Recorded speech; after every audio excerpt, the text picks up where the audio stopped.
The night she asked for an open marriage, she couldn't even look me in the eye. Her fingers trembled on the rim of her wine glass while she called it a new chapter.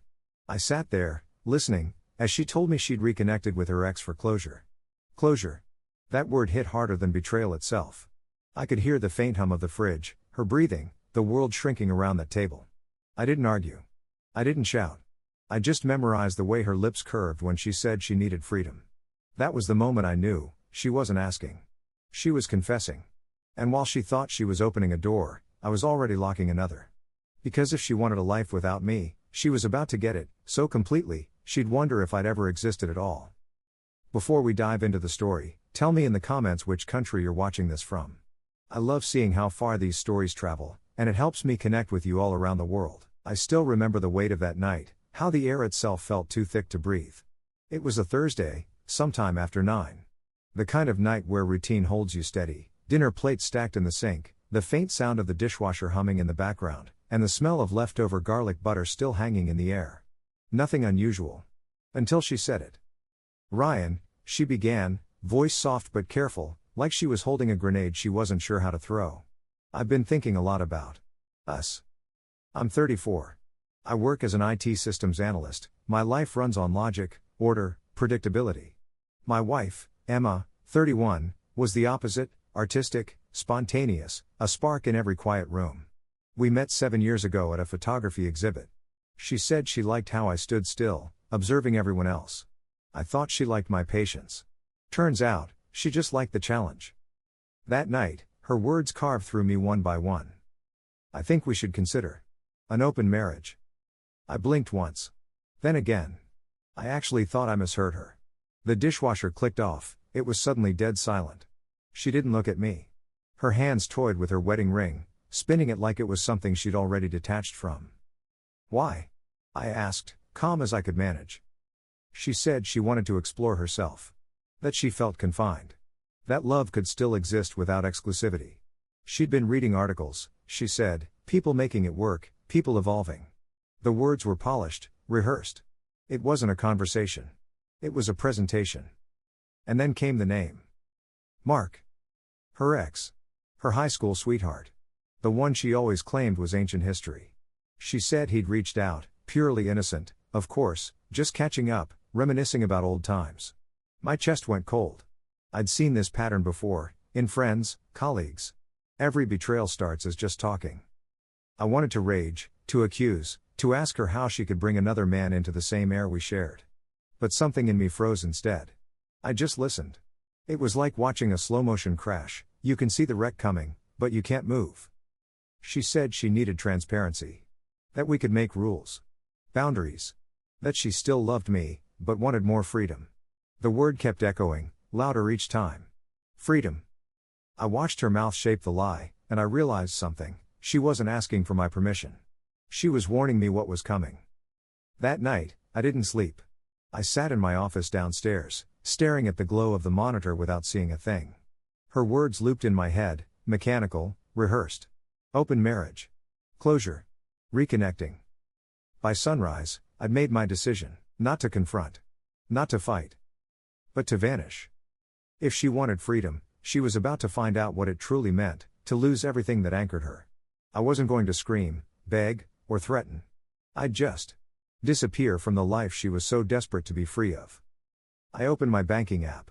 Checked every joint account, every credit card, every subscription tied to my name.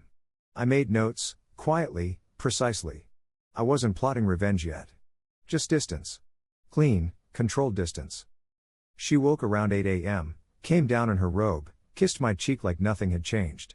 The audacity almost made me laugh. I kissed her back. Told her I loved her. Meant it. Then I went to work. But I wasn't working anymore. I was documenting. Copying everything, emails, receipts, shared files, cloud backups. If she wanted openness, I'd give her transparency in the cruelest way possible. I'd build my exit with the same precision I used to build systems, quiet, invisible, irreversible. That night, I came home to find her humming in the kitchen, barefoot, wine in hand. The image burned into my mind.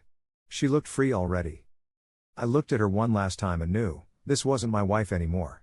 This was someone who'd already said goodbye. So I started planning my own. My goodbye would be silent.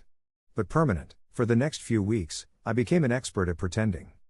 Every morning, I woke up beside Emma, kissed her forehead, brewed the same coffee we'd shared for years.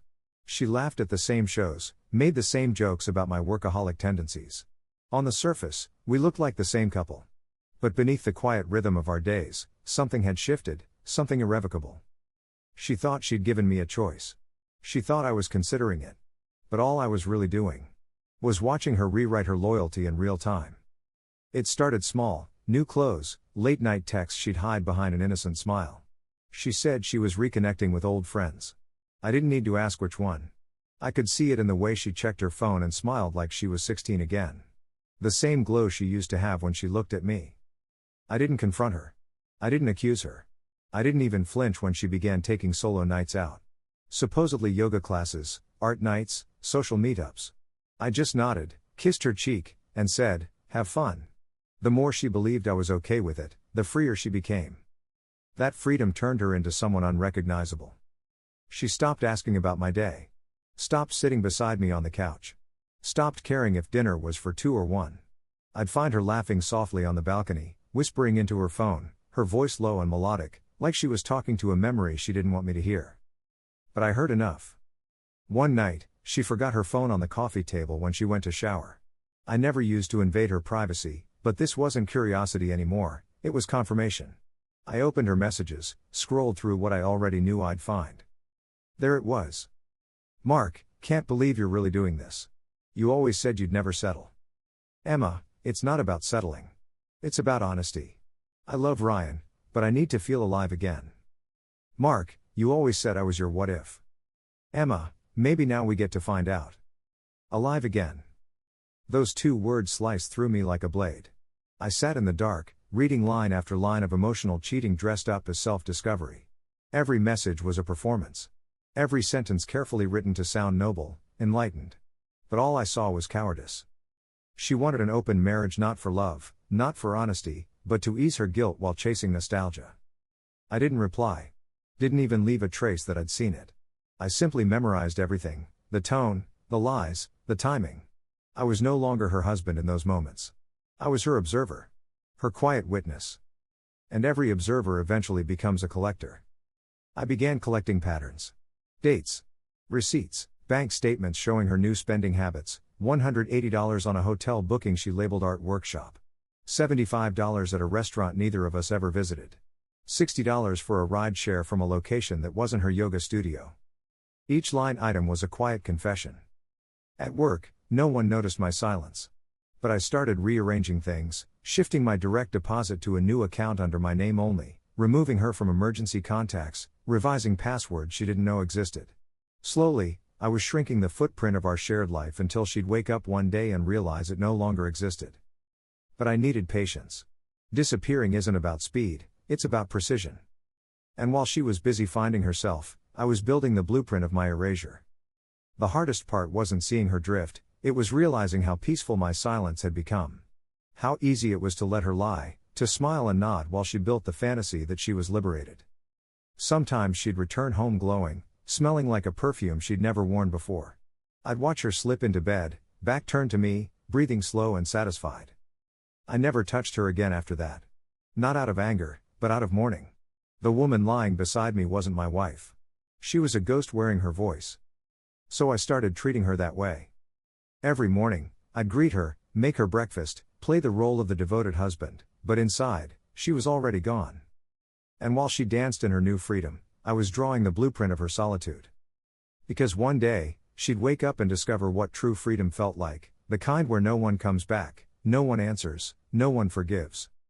I'd make sure of it. There's a strange quiet that settles over you once betrayal stops hurting. It's not peace, it's anesthesia. You stop bleeding, but only because you've gone numb. That's where I was by the time I confirmed it wasn't reconnection anymore. It was a full-blown affair. The confirmation didn't come through confrontation. It came through detail. Little things. The way she hummed when she typed messages. The subtle perfume that clung to her skin hours after she'd supposedly been painting with friends. The faint shimmer of guilt behind her eyes when she came home just a little too happy. But what really broke the illusion was one simple mistake. One Friday night, she said she was meeting a photography collective downtown. I didn't question it. Just smiled, kissed her forehead, and watched her drive off. But 20 minutes later, a cloud sync notification popped up on our shared laptop upstairs. Her camera roll had uploaded automatically. Curiosity didn't push me. Clarity did. I opened it. There she was, standing in a dim restaurant, candlelight flickering across her face, laughing in a way she hadn't laughed with me in months. And sitting across from her was Mark. Same smirk. Same arrogance I remembered from old photos she once swore she'd deleted years ago.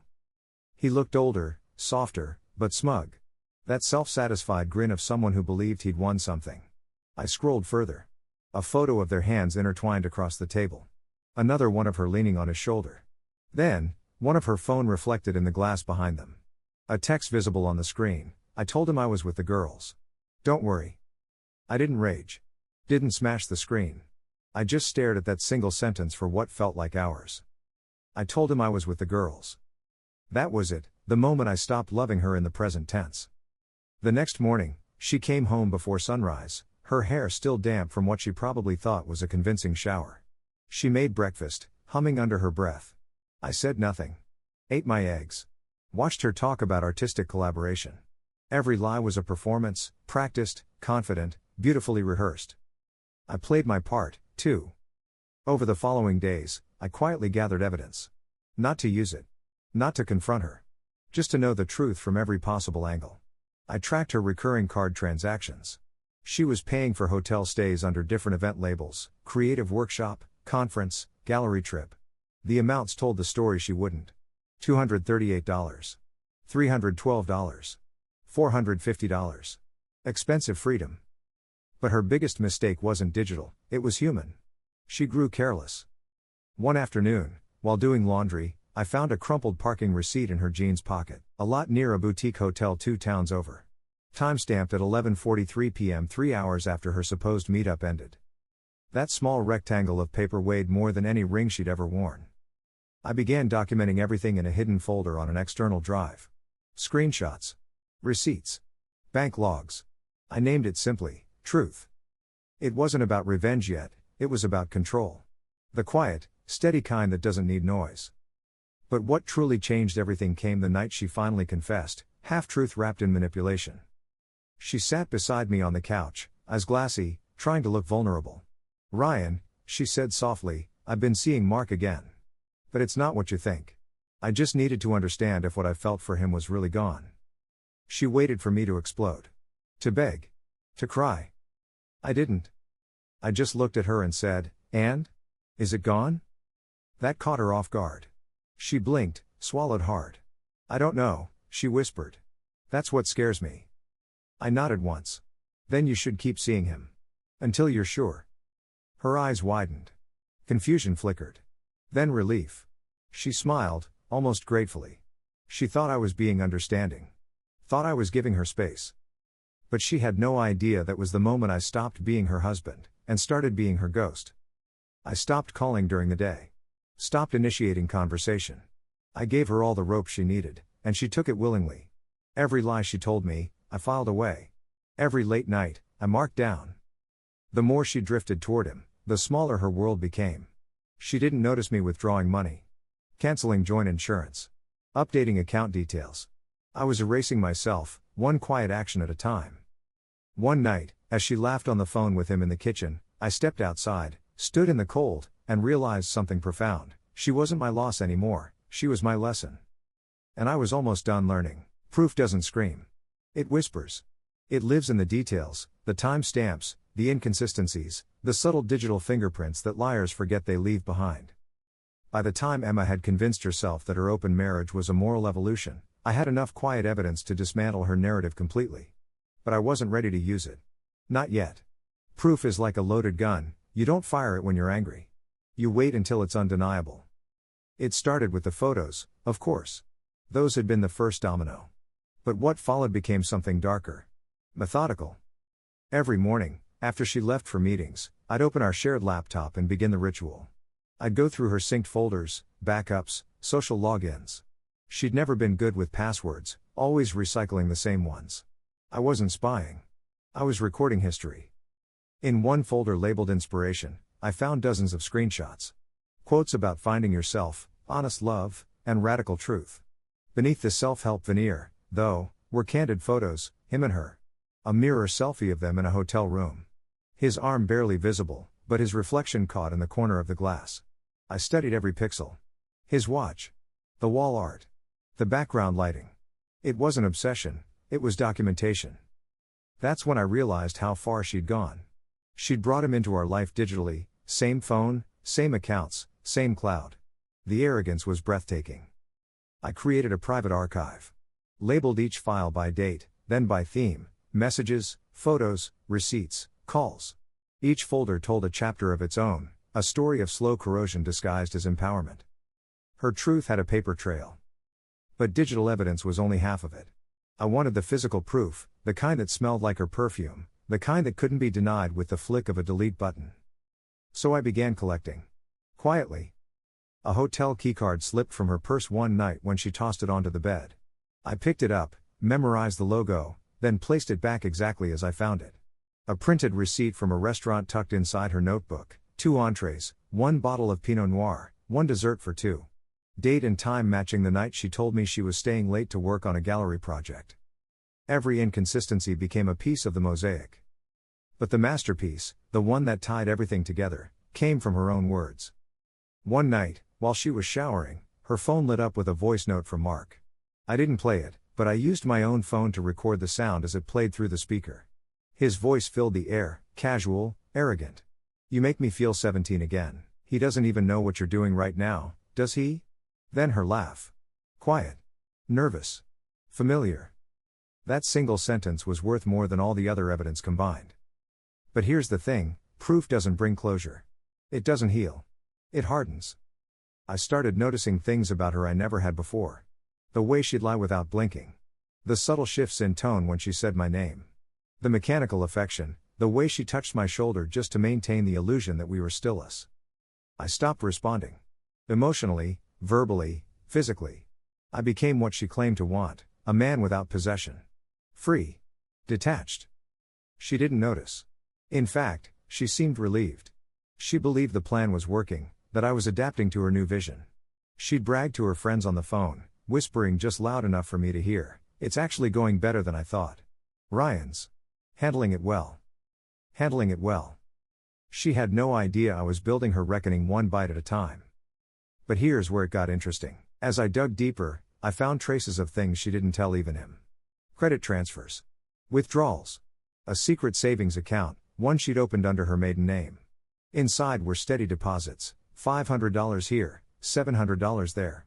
Small enough not to notice, frequent enough to add up. Over 5 months, she'd siphoned nearly $8,000 out of our shared funds. That was the turning point. This wasn't about emotion anymore. It was theft.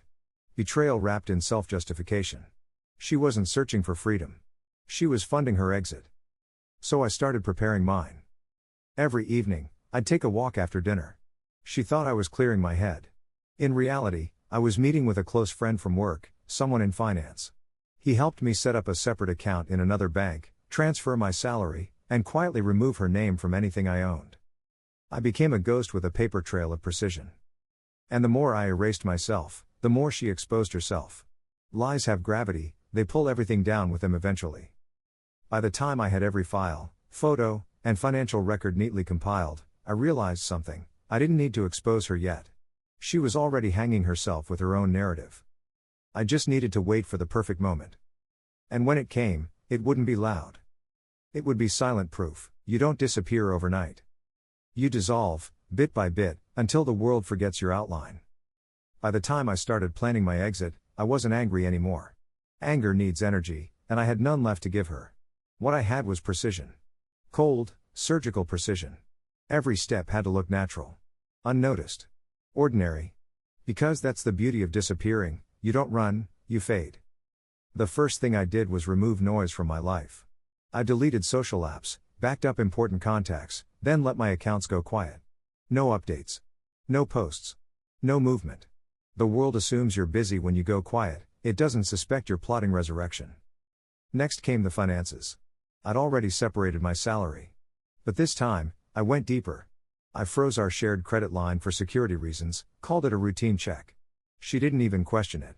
I transferred the remaining funds from our joint savings into my private account, half under legal marital rights, half under moral justification. Total, $22,400. My half of everything we'd built. I wasn't stealing. I was reclaiming. Then came the logistics of erasure. I started taking small personal items from the house, slowly, over weeks, books, documents, clothes. Never enough for her to notice. Each day, one piece of my existence vanished from her world. I stored everything in a rented unit 2 towns over, under a short-term lease paid in cash. The first time I walked into that empty unit, it felt like stepping into my next life, bare concrete, fluorescent light, silence. Freedom. Every night, after she fell asleep, I'd sit in my office with a notepad and sketch the timeline. Day 1, final data backup. Day 3, rent short-term flat. Day 5, redirect mail. Day 7, close utilities in my name. Day 9, disappear. 9 days. That was all I needed to rewrite my existence. Meanwhile, she kept unraveling. Late nights became early mornings. Excuses became habits. She thought she was living her best life, unaware that the world she stood on was hollowing out beneath her. One evening, she came home glowing, her phone buzzing nonstop. I watched her laugh into the screen and say, "He finally said he loves me." Not to me. To him. That was the moment I smiled for the first time in weeks. Because when someone thinks they've won, you've already beaten them. The next morning, I acted as though everything was normal. Made her breakfast. Told her I had to leave early for a work project out of town. She nodded absently, barely listening. She didn't even look up when I said, "It might take a few days." Perfect. I packed a single duffel bag, essentials only. Laptop, documents, clothes, that flash drive labeled truth. The rest of my life fit in one small bag. That's how you know you're done with a chapter, when everything you once owned feels like clutter. Before I left, I stood at the front door for a long minute. The house was quiet, bathed in that strange, golden morning light that makes everything look nostalgic. I could hear her upstairs humming in the shower. The same voice that once made me feel safe now just sounded distant. I whispered to no one, "You wanted freedom, Emma.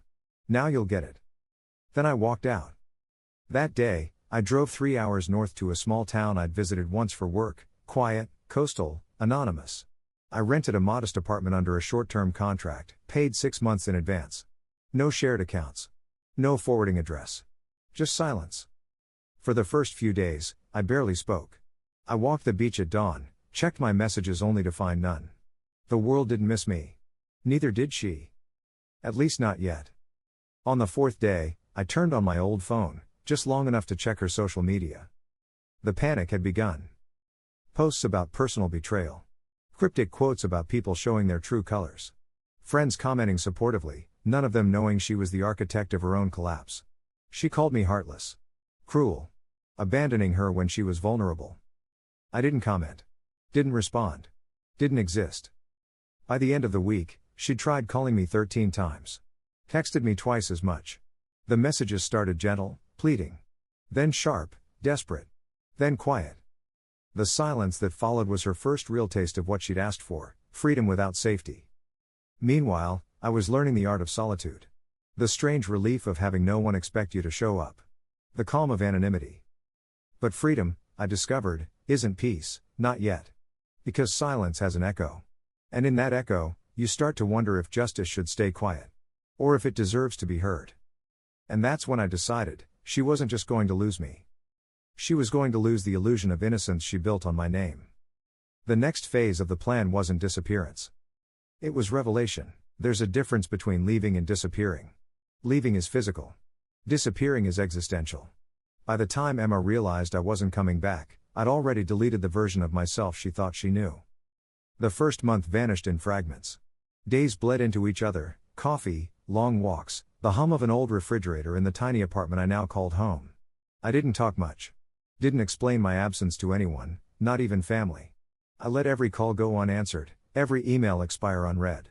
I was becoming a ghost, but a deliberate one. Ghosting isn't about revenge. It's about clarity. You start to see what people do when they can no longer reach you. At first, Emma reacted exactly as I expected. Her messages came in waves: guilt, anger, bargaining, denial. "You can't just walk away. We can talk about this. Please, Ryan, I'm scared. Then, the shift, I know you've seen my messages. Stop being cruel. Cruel. That word made me laugh out loud. Because cruelty isn't silence. It's betrayal wrapped in soft words and wine-soaked nights with someone else. It's lying while still wearing your wedding ring. I wasn't being cruel, I was being honest for the first time in years. Around week 3, she found my friend Paul, one of the few who knew I was alive. He called, said she'd been crying, saying I abandoned her during a confusing time. She told him she was scared for my mental health. The performance never ended. Ryan, Paul said gently, what's really going on? I paused. She told you it was mutual? He hesitated. Yeah. She said you both agreed to some kind of break. I almost admired her consistency. Even in loss, she needed to control the narrative. I didn't correct him. Just said, tell her I'm fine. Tell her not to look for me. Then hung up. After that, I became meticulous about deleting my presence. Every trace of our shared life, scrubbed clean. I called my bank, removed her as beneficiary. Closed our utility accounts. Transferred my number to a prepaid plan, then ditched the SIM card. By week 5, I was untraceable. But ghosting yourself isn't just about cutting cords. It's about learning who you are when no one's watching. There's a strange beauty in isolation. No one expects you to smile. No one measures your worth against yesterday. You exist only in the present moment. You learn to sit in silence without the need to fill it.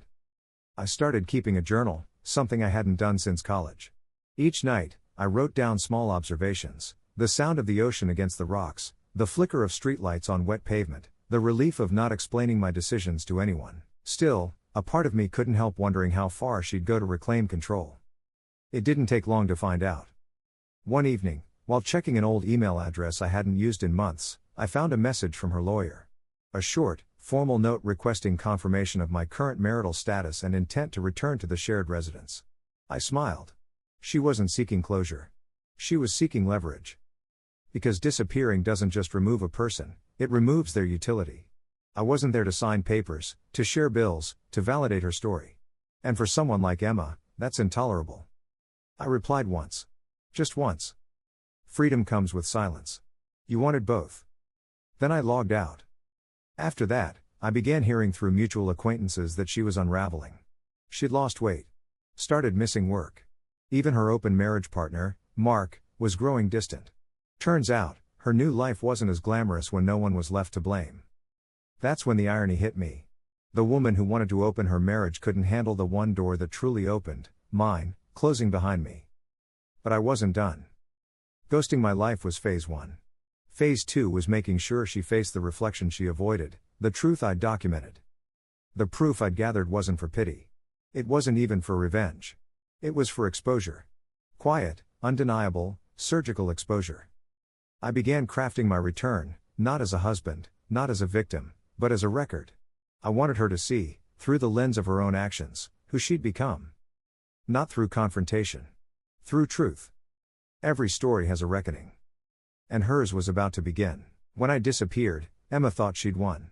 She got the house, the sympathy, the narrative. People believed her version of events because she told it first, the emotional one. I was the cold, heartless husband who walked out without warning. She painted herself as the abandoned dreamer who only wanted to heal. But truth doesn't stay buried.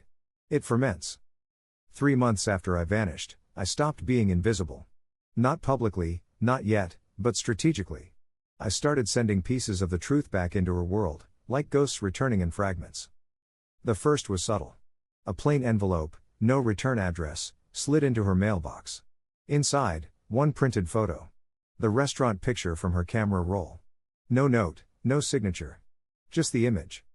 I imagined the silence when she opened it. The tightening of her throat, the way her pulse must have skipped. It wasn't just exposure, it was a reminder that I'd seen everything. A week later, I sent another. A screenshot of her conversation with Mark. The one where she wrote, "He doesn't even know what you're doing right now, does he?" Still no message. Just silence. Silence can be louder than rage. 2 days later, she finally reached out.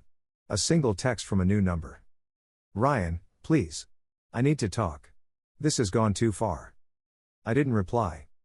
Because for me, it hadn't gone far enough. That week, her life began to crack. Her employer, a small arts nonprofit, called her in for a review. I hadn't spoken to anyone, but I knew how the world works. People talk. A rumor here, a question there, a whisper about unprofessional relationships. Her open marriage had become an open secret. Her social media changed, too. The confident posts disappeared. The quotes about freedom and self-discovery were replaced by cryptic sadness. Sometimes you lose what you didn't value enough. I almost felt sorry for her. Almost. Because I hadn't even begun to reveal the full picture yet. The next step wasn't revenge, it was symmetry. I wanted her to feel the same disorientation I'd lived with for months. The same gnawing uncertainty of not knowing who was in control. So I started leaving traces, just enough to make her question reality. Her Spotify account began showing recently played tracks she'd never listened to. Her Amazon orders showed mysterious returns. All done from old shared accounts she'd forgotten to deauthorize. Not malicious. Just reminders. Small ripples in her digital calm. She messaged again. "Ryan, I'm scared. Please stop this.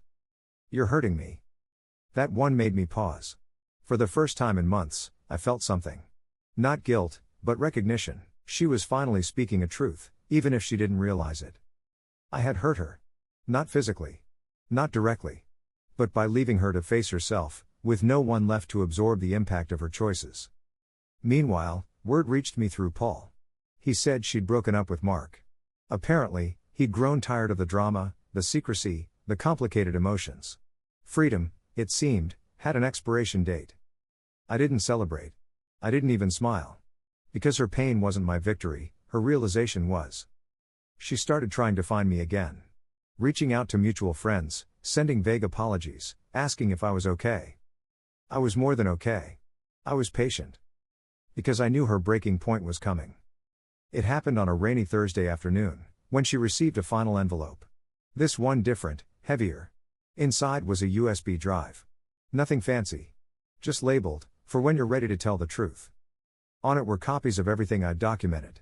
Messages. Photos. Receipts. Audio recordings. Every timestamp detail of her deception. But there was also one extra file, a letter. I didn't threaten her. Didn't insult her. I just wrote this. "Emma, this is what honesty looks like. You said you wanted transparency. Now you have it. You built your freedom on lies, and this is what it costs. You'll never hear from me again, but you'll never be free of this truth either." Then I closed it with one final line. Justice doesn't always shout. Sometimes it just walks away and never looks back. And that was it. That was the moment I knew the story had come full circle. She wanted freedom. She got it. Only now, she understood what it meant, not the romanticized kind, but the hollow, echoing kind.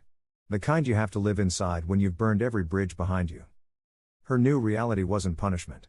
It was consequence. And mine? It was peace. But before peace, there was one last act to complete. Not revenge. Not redemption. Closure. Reckoning doesn't arrive with noise. It arrives with timing. And when it came for Emma, it wasn't with a shout, it was with the soft click of inevitability. It had been nearly 5 months since I disappeared. Long enough for rumors to fade, long enough for silence to take root. She had stopped messaging weeks earlier. No calls, no emails, no apologies. I thought she'd finally accepted the silence. But reckoning doesn't ask for permission. It finds you when your hands are steady again, when you start believing the past has stopped following you. For me, it began on a Monday morning. Paul called, his voice uncertain. "Ryan," he said, "you might want to check your email. Something's going around at her job." I logged into a private inbox I'd kept only for emergencies. There it was, a chain of forwarded emails. The subject line, "Formal investigation notice." Apparently, the open marriage story hadn't stayed private. Someone had forwarded evidence, photos, messages, timelines, to the organization's ethics committee. The files mirrored what I'd sent her months ago. My fingerprints were nowhere on them, but the source? Clearly someone who'd seen everything. I hadn't sent them. I didn't need to. Truth, once set loose, travels on its own. From what Paul told me, Mark had a girlfriend he never mentioned. She'd found the same pictures, the same messages, and decided to expose both of them. The digital world has a cruel sense of symmetry. By midweek, Emma was suspended. The board called it a breach of professional integrity. Her personal life had become a liability. Sponsors withdrew support. Her name, once respected in the local art scene, became synonymous with scandal. And me? I watched it all unfold from the quiet of my apartment, not out of joy, but closure. For the first time, the scales had balanced themselves. Still, I didn't want her ruined. Just confronted. So I did something unexpected. I wrote her one final letter. No return address. No signature. Emma, I didn't expose you. I didn't need to. The truth doesn't need a messenger. You spent so long performing freedom that you forgot what it costs to earn it. You said you wanted to feel alive, maybe now you finally do.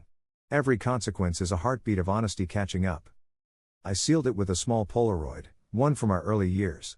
We were sitting on the porch of our first apartment, laughing over burnt toast and cheap coffee. Back when love didn't need justifications or open doors. I wanted her to remember that version of herself. The one who hadn't yet learned how to lie beautifully. After that, I didn't check for a response. I didn't stalk her accounts. I let the world turn without me in it, but word found me anyway. Through whispers, through mutual friends. She'd sold the house. Moved back in with her mother. Started therapy.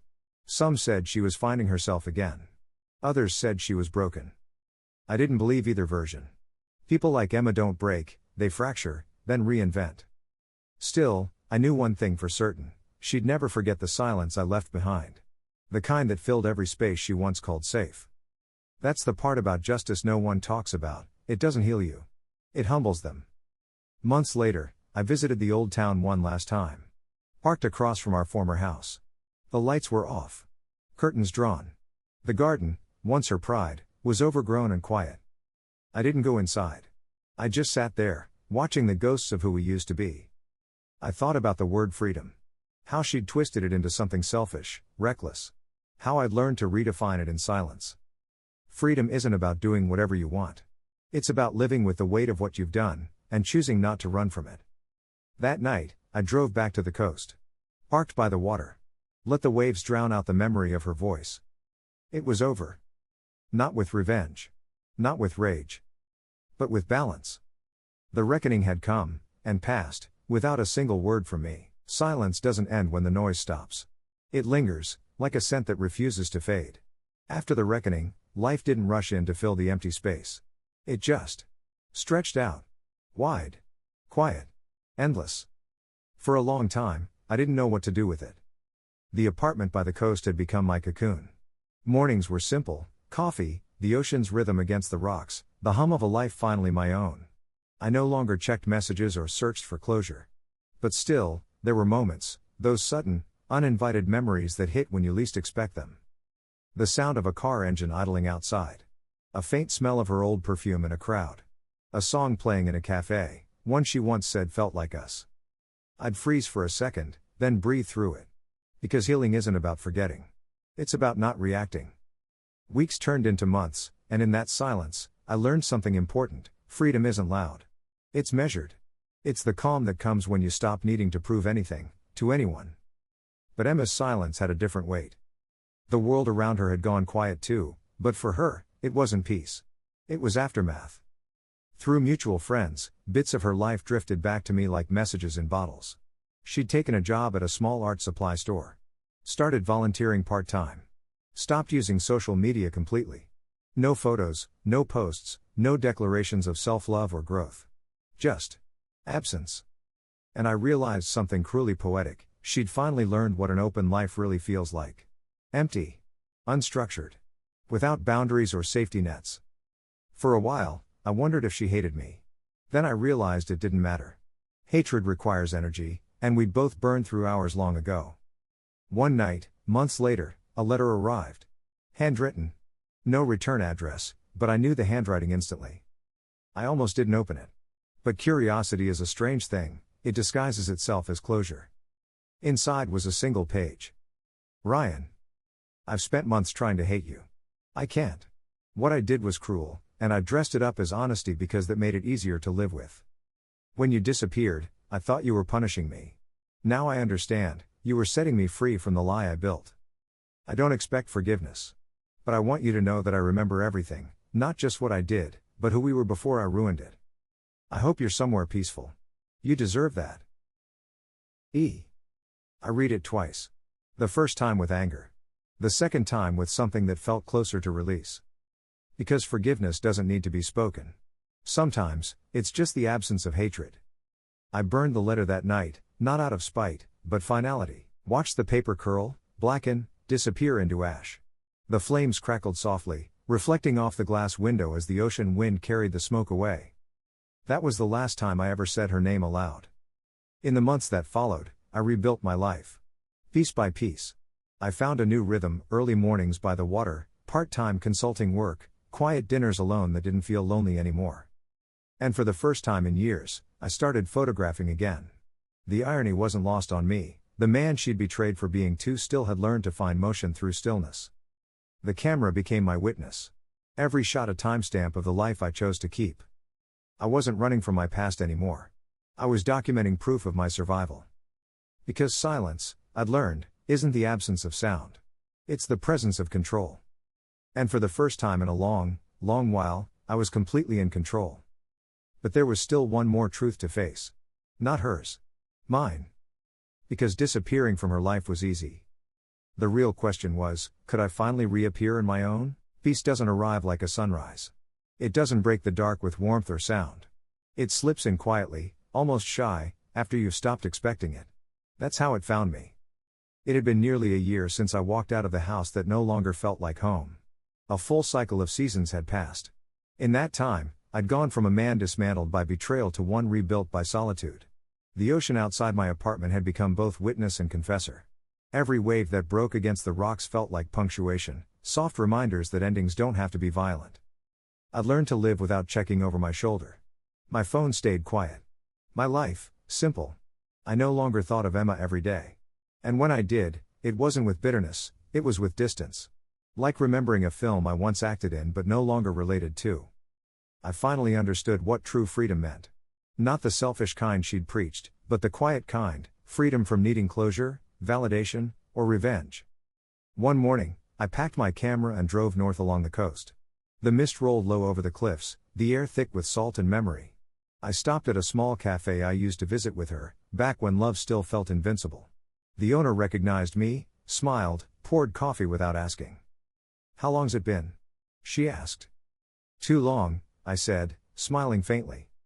I sat by the window and watched the tide roll in. The same table where, years ago, Emma once told me she loved that I made life feel steady. I realized that was exactly what she'd tried to destroy, and what I'd quietly reclaimed. I took a photo of that table. Just an empty cup, morning light, and the sea beyond.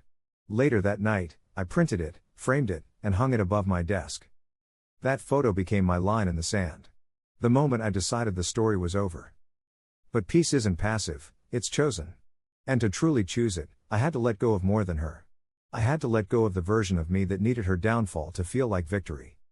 Because the truth is, justice had already been served the moment I stopped needing her to understand what she'd lost. One afternoon, months later, I got an email from Paul. Simple. Unexpected. Saw Emma today. She looks different. Quieter. Said she's been doing okay. Asked if I'd heard from you. I said no. Thought you'd want to know. I didn't reply. I didn't need to. That one sentence told me everything. She was still alive. Still living. Still carrying the silence I'd left behind. That was enough. That night, I stood on the balcony, watching the sun dip below the horizon. The world was gold and blue and endless. I realized I hadn't thought of myself as a man who was betrayed in months. I was just a man, flawed, scarred, but whole. For the first time in my life, I whispered the words I'd been avoiding. It's over. No bitterness. No triumph. Just truth. And it felt good, peaceful, even. In the distance, the tide shifted. I thought of how everything in life comes in waves: love, betrayal, loss, healing. Each one reshapes the shore, erases the old footprints, leaves the sand smooth again. That's what this was. A clean shoreline. My story wasn't about betrayal anymore. It was about reclamation. The moment she asked for an open marriage, she thought she was freeing herself. But in the end, she freed me instead. And I finally understood, disappearing wasn't the end of my story. It was the beginning of it. As the last light faded, I closed my eyes, took a breath, and let the sea carry the silence. For the first time in years, I didn't feel invisible. I felt, finally, At peace.